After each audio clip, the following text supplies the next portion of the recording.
Hello friends, good evening. आज बहुत ही very important question लेके आए हुए हैं क्लास 10 के।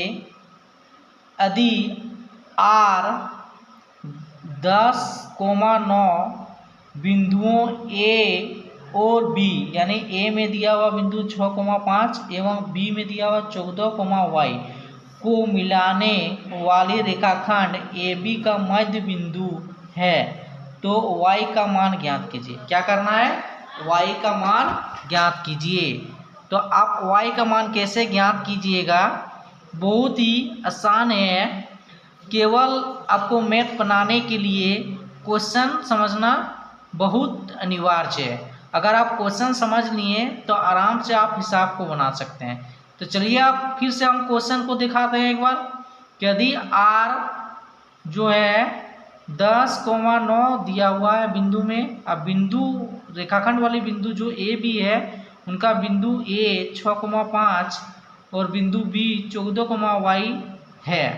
इनको मिलाने वाले रेखाखंड ए बी का मध्य बिंदु क्या है? आर इसका ए बी का मध्य बिंदु है तो y का मान ज्ञात करना है। इसके लिए एक डायग्राम यानी रेखाखंड खींचते हैं। ए बी एक रेखाखंड है जिनके बीच जो है एक निर्देशांक बिंदु जो मध्य बिंदु है आर है, जिसको हम लोग निर्देशांक बिंदु कहते हैं। तो यह आर जो है निर्देशांक बिंदु है।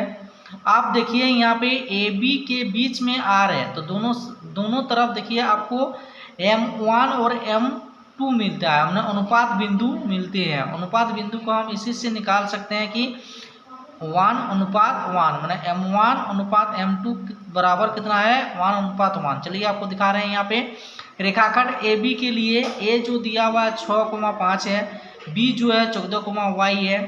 तो ए से हम निकाल सकते हैं x1 6 y1 5 और बी से x2 14 y2 जो है वह y निकाल सकते हैं। तो निर्देशांक बिंदु जो है तो निर्देशांक बिंदु में हम लोग r बराबर जो है निर्देशांक बिंदु जो मानते हैं x y मानते हैं तो x बराबर 14 है, y बराबर 9 है। तो अब हम लोग अनुपात बिंदु को इस तस्वीर के माध्यम से हम लोग निकालें। अनुपात बिंदु जो मेरा है तो अनुपात बिंदु है M1 अनुपात M2 बराबर 1:1 है, यानी M1 बराबर 1 है, M2 बराबर 1 है। तो हम लोग सूत्र जानते हैं विभाजन सूत्र। विभाजन सूत्र क्या होता है? x बराबर M1 into x2 plus M2 into x1 by M1 plus M2। आप जो मान मेरा दिया हुआ है आप देखिए यहाँ पे गौर से कि यहाँ पे मान जो दिया हुआ हम लोग का, तो मान जो है यहाँ पे M1 का मान जो है 1 है, M2 का मान 1 है, x1 का मान 6 है, y1 का मान 5 है, x2 का मान 14 है, y2 का मान y है। तो यहाँ पे x बराबर M1 into x2 plus M2 into x1 by M1 plus M2 हर जगह में जो मान दिया हुआ है यहाँ पे अप्लाई कर दिए। M1 1 दिया हुआ है, x2 14 दिया हुआ है, प्लस M2 1 दिया हुआ है, x2 गुना x1 6 दिया हुआ है, M1 प्लस M2 यानी M1 दिया हुआ 1, M2 दिया हुआ 1 1 बिठा दिए। तो इस तरह से मेरा रिजल्ट आ गया क्या? x इक्वल टू जो निकाले हुए हैं हम लोग 10 निकाले हुए हैं, यहाँ पे 10 बिठाएँ। 10 रखने पर हम लोग का रिजल्ट है 10 बराबर 14 प्लस 6 बट्टा 2, 1 जोड़ 1 2। इस तरह से हम लोग का यहाँ पे 10 बराबर 14 जोड़ 6 बट्टा 2 इक्वेशन नंबर 1। इसी तरह से y बराबर आपको y बराबर जो सूत्र होता है M1 into y2 plus M2 into y1 बट्टा M1 प्लस M2। अब यहाँ पे देखिए M1 का मान 1 है, y2 का मान जो है y है, तो y रखे 1 गुना y प्लस 1 गुना 5, y1 का मान जो था 5 था तो 5 बिठा दिए। फिर से M1 का मान जो है 1 है, M2 का मान जो है 1 है, तो यहाँ 1 1 रख दिए। तो यहाँ पे 1 गुना y तो y आया प्लस 1 गुना 5 ना 1 गुना 5 5 आया बट्टा 2।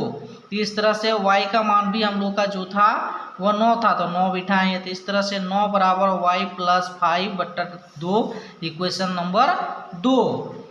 Equation number 2। आप समीकरण 1 को हल करेंगे, समीकरण 2 को हल करेंगे। तो समीकरण 1 में देखिए दोनों अचर पद है, समीकरण 1 को हल नहीं करेंगे क्योंकि हमको y का मान चाहिए, इसलिए समीकरण 2 को हल करेंगे।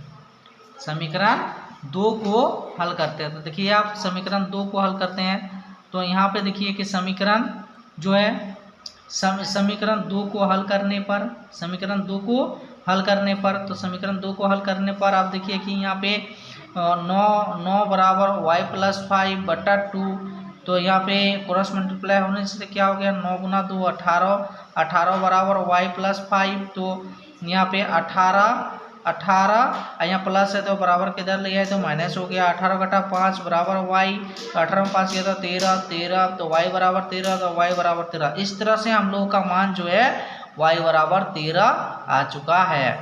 आपको कहीं दिक्कत हो रहा है तो कमेंट करें, शेयर करें, सब्सक्राइब करें। इस तरह का हिसाब और चाहिए तो कमेंट करें, शेयर करें, सब्सक्राइब करें।